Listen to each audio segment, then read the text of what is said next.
Éco-rubrique. L'économie africaine en 5 minutes. Amis africains, bonjour.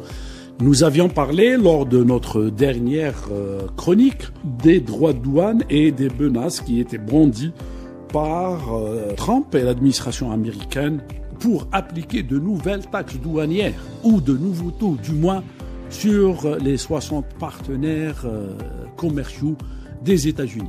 La menace a été mise en application et des droits de douane allant de 10% à 35% vont être mis en application à partir du 10 avril.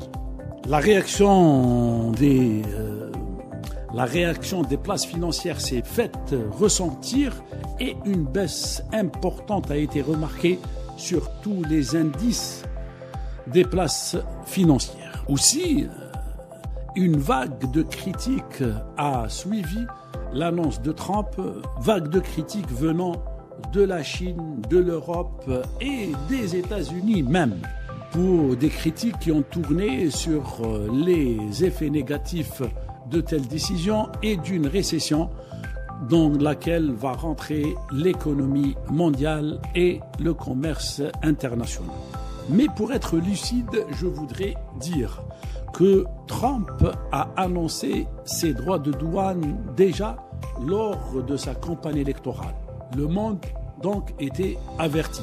Certaines grandes entreprises ou certains pays même se sont préparés pour contourner cette décision et des accords d'association ou de partenariat commercial ont été déjà signés entre certains pays afin de contourner tant que possible ces nouveaux droits de douane.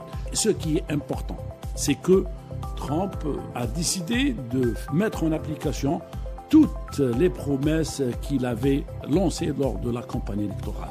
La question la plus importante, c'est est-ce qu'on doit comprendre et faire face à ces décisions ou nous limiter à avoir des jugements à travers des médias uniquement, comme on a été habitués, nous, Africains, de consommer aussi bien les biens et services que de consommer des idées préconçues et véhiculées par des médias étrangers.